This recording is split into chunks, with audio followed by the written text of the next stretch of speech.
वक्त है हमारे चुनाव स्पेशल शो 2024 का अंक गणित का और आज का नंबर है 131 जो दक्षिण भारत की लोकसभा सीटों का है। कर्नाटक को छोड़कर बाकी तमाम दक्षिणी राज्य बीजेपी की कमजोर कड़ी रहे हैं, लेकिन अब की बार 400 पार के लक्ष्य को हासिल करने के लिए प्रधानमंत्री नरेंद्र मोदी दक्षिण भारत पर पूरा जोर लगा रहे हैं।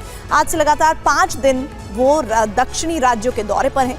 दक्षिण के 2 राज्य कर्नाटक और तेलंगाना में कांग्रेस की सरकार है, तो तमिलनाडु की सत्ता पर कांग्रेस की सहयोगी डीएमके काबिज है, जबकि केरल में विपक्षी गठबंधन इंडिया में शामिल वामपंथी दलों की सरकार है। हालांकि केरल में कांग्रेस और वामपंथी दल आमने सामने हैं।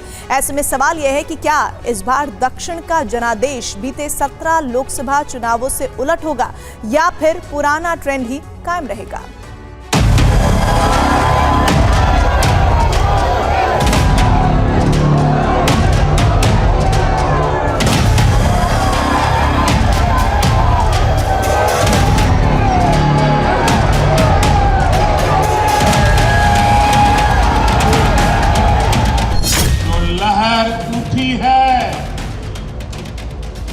ये लहर बहुत दूर तक जाने वाली है। ये पाप न आपने किया है न हमने किया है। ये पाप कांग्रेस और डीएमके ने मिलकर के किया है। अब केरला के लोग भी कह रहे हैं अब की बार 400 पार। मोदी आपकी इच्छा पूर्ति में कोई कमी नहीं रखेगा, ये मोदी की गारंटी है। ये है मोदी युड़े गारंटी। लोकसभा चुनाव की तारीखों के ऐलान से ऐन पहले प्रधानमंत्री नरेंद्र मोदी दक्षिण भारत के दौरे पर हैं। 5 दिन की दक्षिण यात्रा के पहले दिन उन्होंने तमिलनाडु के कन्याकुमारी और केरल के पठानमथिट्टा में रैली की, तो तेलंगाना के मल्काजगिरी में रोड शो किया। इस तरह से एक ही दिन में प्रधानमंत्री ने दक्षिण के 3 राज्यों की 76 सीटों को साधने की कोशिश की। नरेंद्र मोदी सबसे पहले तमिलनाडु के कन्याकुमारी पहुंचे, फिर यहां से करीब 200 किलोमीटर दूर केरल के पठानमथिट्टा और यहां से लगभग 1200 किलोमीटर दूर तेलंगाना के मल्काजगिरी पहुंचे।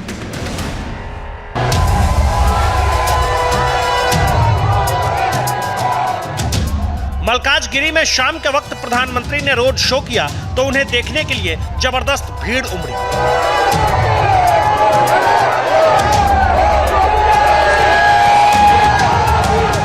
इस दौरान उनके साथ मल्काजगिरी से बीजेपी उम्मीदवार एटाला राजेंद्र और सिकंदराबाद से दूसरी बार चुनाव लड़ने जा रहे मौजूदा सांसद और केंद्रीय मंत्री जी किशन रेड्डी भी मौजूद थे।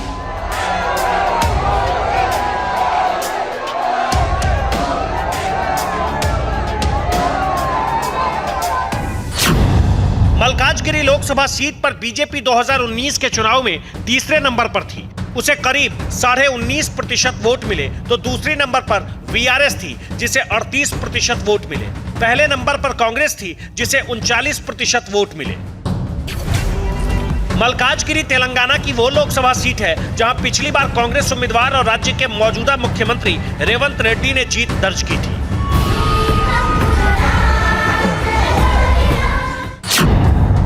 तेलंगाना की 17 लोकसभा सीटों में बीजेपी ने 2019 में 4 पर जीत दर्ज कर हर किसी को चौंका दिया था। उसे 19% से ज्यादा वोट मिले, जबकि कांग्रेस को 3 सीट और 29% वोट मिले, तो बीआरएस को 9 सीट और 41% वोट मिले।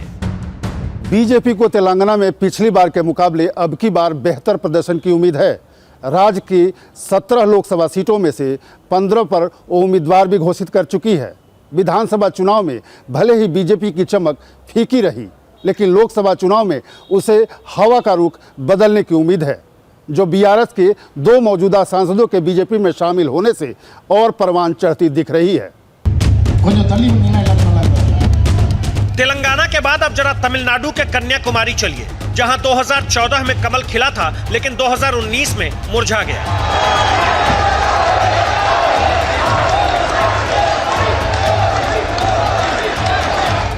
2024 में बीजेपी को इस राज्य से बहुत उम्मीदें हैं। यही वजह है कि बीते 2.5 महीने में 5वीं बार प्रधानमंत्री तमिलनाडु पहुंचे।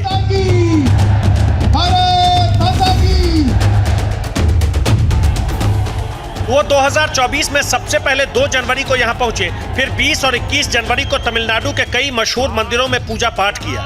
इसके बाद 27 फरवरी को प्रधानमंत्री इस राज्य के दौरे पर पहुंचे। फिर 4 मार्च को भी मोदी ने तमिलनाडु का दौरा किया और अब 15 मार्च को वो कन्याकुमारी में थे। कन्याकुमारी में बीजेपी के मंच पर पार्टी के प्रदेश अध्यक्ष के अन्नामलाई और केंद्रीय मंत्री एल मुरुगन समेत तमाम नेता मौजूद थे, तो सामने समर्थकों की अपार भीड़, जिसे देखकर प्रधानमंत्री ने इस बार तमिलनाडु में बीजेपी की बड़ी जीत का दावा किया। मैं 1991 में एकता यात्रा लेकर कन्याकुमारी से कश्मीर गया था और इस बार मैं कश्मीर से कन्याकुमारी आया हूं। जम्मू कश्मीर के लोगों ने देश को तोड़ने का सपना जो देखते हैं, जम्मू कश्मीर के लोगों ने ऐसे लोगों को नकार दिया है। अब तमिलनाडु के लोग भी ऐसा ही करने जा रहे हैं। 2019 के चुनाव में तमिलनाडु में बीजेपी का AIADMK से गठबंधन था, जो इस बार टूट चुका है। जयललिता के निधन के बाद AIADMK नेतृत्व और नेता के संकट से जूझ रही है। ऐसे में प्रधानमंत्री ने तमिलनाडु में अम्मा के नाम से मशहूर रही दिवंगत जयललिता की विरासत और विपक्ष की सियासत दोनों को एक साथ साधने की कोशिश की। DMK कांग्रेस के लोग महिलाओं को केवल धोखा देना जानते हैं, उनका अपमान करना जानते हैं। तमिलनाडु के लोग जानते हैं कि जयललिता जी के साथ DMK नेताओं ने कैसा व्यवहार किया था। DMK में वही संस्कृति अब भी जारी है। तमिलनाडु में महिलाओं के खिलाफ अपराध बढ़े हैं। ये लोग महिलाओं के नाम पर राजनीति करने की कोशिश करते हैं। DMK और कांग्रेस महिला विरोधी है और यही उनका असली चेहरा है। मोदी ने विपक्षी गठबंधन पर भ्रष्टाचार के आरोप लगाते हुए उन्हें तमिलनाडु का दुश्मन भी करार दिया। DMK और कांग्रेस का इंडी अलायंस कभी भी तमिलनाडु को विकसित नहीं बना सकता। इन लोगों की हिस्ट्री घोटालों की है। इन लोगों की राजनीति का आधार लोगों को लूटने के लिए सत्ता में आना है। एक तरफ बीजेपी की कल्याणकारी स्कीम होती है, दूसरी तरफ इनके करोड़ों के स्कैम होते हैं। 2019 में तमिलनाडु में बीजेपी का AIADMK, PMK, DMDK और TMC-M से गठबंधन था। तब बीजेपी ने 6 सीट पर चुनाव लड़ा था, लेकिन जीत एक भी सीट पर नहीं मिली। हालांकि बीजेपी को 4% वोट जरूर मिले। AIADMK समेत बीजेपी के सहयोगी दलों ने 33 सीटों पर अपने उम्मीदवार उतारे, लेकिन जीत सिर्फ 1 सीट पर मिली, जबकि 4 दलों का कुल वोट शेयर था 18%। जबकि यूपीए गठबंधन में कांग्रेस ने 9 सीट पर उम्मीदवार उतारे, उसे 8 सीट पर जीत मिली और वोट शेयर रहा 13%। कांग्रेस की सहयोगी और यूपीए की सबसे बड़ी पार्टी DMK समेत 5 दलों ने 30 सीट पर उम्मीदवार उतारे और सभी 30 सीटें जीत ली। इन 5 दलों को कुल 41% वोट मिले। इस लोकसभा चुनाव से पहले बीजेपी के प्रदेश अध्यक्ष अन्नामलाई ने राज्य की सभी 39 लोकसभा और 234 विधानसभा क्षेत्रों में पदयात्रा से माहौल बनाया है। ऐसे में पार्टी को मोदी लहर और अन्नामलाई के असर से बम्पर फायदे की उम्मीद है। बीजेपी को अगर पूरे देश में 50% वोट और अकेले 370 सीट का टारगेट हासिल करना है तो उसे तमिलनाडु में बेहतर प्रदर्शन करना ही होगा। हालांकि तमिलनाडु में बीजेपी को इस बार कोई मजबूत सहयोगी नहीं मिला है, जबकि डीएमके ने कांग्रेस और दूसरे सहयोगी दलों के साथ सीट बंटवारे का गणित सुलझाकर एक बार फिर 2019 जैसी कामयाबी दोहराने की तैयारी की है।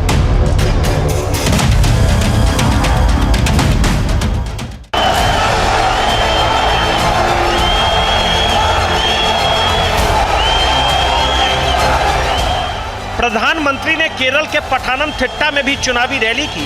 यहां उनके साथ मंच पर बीजेपी के 4 उम्मीदवार भी मौजूद थे।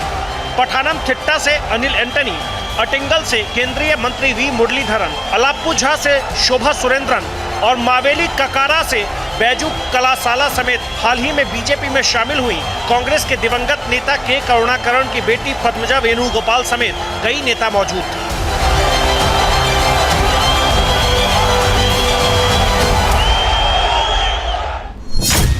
2019 में 20 लोकसभा सीट वाले केरल में बीजेपी 14 सीटों पर लड़ी, लेकिन उसे एक भी सीट नहीं मिली। हालांकि बीजेपी को 13% वोट जरूर मिले। उसकी सहयोगी पार्टी बीजेडीएस ने 4 सीटों पर चुनाव लड़ा, लेकिन खाता नहीं खुला। बीजेडीएस को वोट मिले 2%। कांग्रेस ने यूडीएफ गठबंधन में 16 सीटों पर चुनाव लड़ा, उसे 15 सीट पर जीत मिली। कांग्रेस का वोट शेयर रहा 37%। उसके सहयोगी दलों ने 4 सीट पर चुनाव लड़कर सभी 4 सीटों पर जीत हासिल की। कांग्रेस के सहयोगी दलों का वोट शेयर रहा 10%। वामपंथी दलों के गठबंधन ने सभी 20 सीटों पर उम्मीदवार उतारे, इनमें से एक पर उसे जीत मिली। एलडीएफ का वोट शेयर 34% था। भारत माता की, भारत माता की। केरल में बीजेपी अब तक एक भी सीट नहीं जीत पाई है, लेकिन अब की बार वो इस रिकॉर्ड को तोड़ना चाहती है। ऐसे में प्रधानमंत्री मोदी 2024 में अब तक कई बार इस दक्षिणी राज्य के दौरे कर चुके हैं। अब पठानमथिट्टा के दौरे पर उन्होंने एनडीए के लिए देश भर में अब की बार 400 पार का नारा दिया। कांग्रेस और वामपंथी दलों की दिल्ली में दोस्ती और केरल में दंगल के दिखावे पर तंज कसा। कांग्रेस वाले लेफ्ट सरकार को फांसीवादी कहते हैं और कम्युनिस्ट पार्टी के लोग कांग्रेस को घोटालेबाज पार्टी कहते हैं।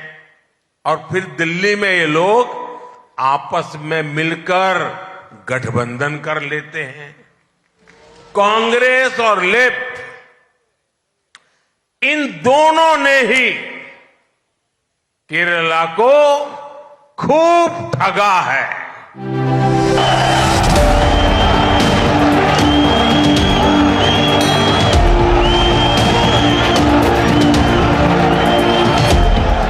बीजेपी को तिरुवनंतपुरम सीट पर इस बार कमल खिलने की उम्मीद है, जहां वो पिछली बार दूसरे नंबर पर थी। अब की बार उसने कांग्रेस के शशि थरूर के मुकाबले केंद्रीय मंत्री राजीव चंद्रशेखर को उतारा। केरल में बीते 2 विधानसभा चुनाव में एलडीएफ जीत रही है, तो पिछले लोकसभा चुनाव में कांग्रेस की अगुवाई वाले गठबंधन यूडीएफ ने एकतरफा जीत दर्ज की थी। पिछली बार राहुल गांधी अपनी परंपरागत सीट यूपी की अमेठी से हार गए थे, लेकिन केरल के वायनाड से जीतकर वो लोकसभा पहुंच पाए। केरल में कांग्रेस 16 उम्मीदवारों की सूची का ऐलान कर चुकी है, जिसमें एक बार फिर वायनाड से राहुल गांधी का नाम है। वैसे तो विपक्षी दल इंडिया में कांग्रेस और वामपंथी दल दोनों शामिल हैं और वो पहले ही तय कर चुके थे कि केरल में आमने सामने चुनाव में लड़ेंगे। लेकिन बड़ा सवाल ये है कि सीपीआई ने कांग्रेस के उम्मीदवार के आने से पहले ही अपने वरिष्ठ नेता डी राजा की पत्नी एनी राजा को वायनाड से उम्मीदवार बना दिया। इसी नूरा कुश्ती का जिक्र कर मोदी केरल के लोगों से अब की बार राज्य में कमल खिलाने की अपील कर रहे हैं। यूडीएफ और एलडीएफ के लोग आस्था को कुचलने के लिए जाने जाते हैं। यूडीएफ, एलडीएफ वोट बैंक की राजनीति और समाज में खाई पैदा करने में लगे रहते हैं। एलडीएफ को सोने के जरिए लूटने के लिए जाना चाहता है और यूडीएफ की पहचान सोलर पावर की लूट से होती है।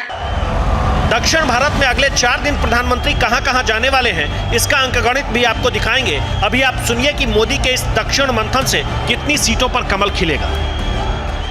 एक बीजेपी की ये कोशिश है कि बहुत सीट का कोई जरूरी नहीं, लेकिन एक बीजेपी वहाँ प्रवेश करे।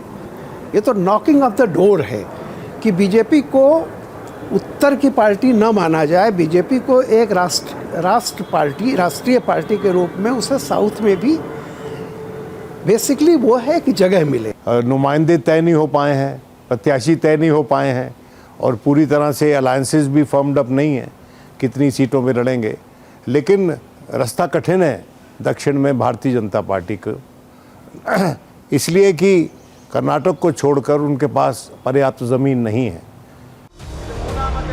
उत्तर और पश्चिम भारत में 2019 में बीजेपी ने एक तरफा जीत दर्ज की थी, तो पूरब के ओडिशा और पश्चिम बंगाल में शानदार प्रदर्शन किया था। ऐसे में अब की बार उसका जोर इन हिस्सों के साथ साथ दक्षिण पर भी है। यही वजह है कि मोदी दक्षिण के राज्यों में 5 दिन के तूफानी दौरे पर हैं। 16 मार्च को वो तेलंगाना के नागर कुरनूल में रैली करेंगे और फिर यहां से करीब 200 किलोमीटर दूर कर्नाटक के कलबुर्गी में जनसभा करेंगे। 17 मार्च को प्रधानमंत्री कलबुर्गी से करीब 550 किलोमीटर दूर आंध्र प्रदेश के पलनाडु में एनडीए की रैली में हिस्सा लेंगे। 18 मार्च को मोदी पलनाडु से 400 किलोमीटर दूर तेलंगाना के जगतियाल में रैली करेंगे। इसके बाद वो जगतियाल से 800 किलोमीटर दूर कर्नाटक के शिवमोगा में रैली करेंगे और फिर शिवमोगा से 450 किलोमीटर दूर तमिलनाडु के कोयम्बटूर में रोड शो करेंगे। 19 मार्च को प्रधानमंत्री कोयम्बटूर से करीब 54 किलोमीटर दूर केरल के पलक्कड़ में रोड शो करेंगे और फिर पलक्कड़ से 216 किलोमीटर दूर तमिलनाडु के सलेम में रैली करेंगे। आंध्र प्रदेश के टीडीपी के एनडीए में वापस आने से यहां भी बीजेपी का अंकगणित सुधरने की उम्मीद है, क्योंकि पिछली बार तो इस राज्य में उसका प्रदर्शन बिल्कुल फिसड्डी रहा था। दक्षिणी भारत में लोकसभा की 131 सीटें हैं, जहां पिछली बार आंध्र प्रदेश और तमिलनाडु के साथ साथ पुदुचेरी और लक्षद्वीप जैसे राज्यों में बीजेपी शून्य पर सिमट गई थी। दक्षिणी राज्यों में बीजेपी गठबंधन को सिर्फ 31 सीटें मिली थी, जबकि कांग्रेस गठबंधन को 61 सीटें मिली थी। बाकी के खाते में 37 सीटें गई थी। एक तरफ नरेंद्र मोदी दक्षिण के दौरे पर हैं, तो दूसरी तरफ राहुल गांधी की भारत जोड़ो न्याय यात्रा महाराष्ट्र में है, जहां उनका मौजूदा पड़ाव ठाणे है। मुंबई में 17 मार्च को यात्रा का समापन होगा, जहां विपक्षी गठबंधन इंडिया शक्ति प्रदर्शन भी करने वाला है। ऐसे में बड़ा सवाल ये कि 2024 में मोदी कांग्रेस के दक्षिणी किले को भेदने के साथ साथ अपने अभेद्य किलों को अटूट रखने में कामयाब होंगे या फिर राहुल बीजेपी की जमीन खिसकाने में सफल होंगे। Bureau report, TV9 Bharatvarsh.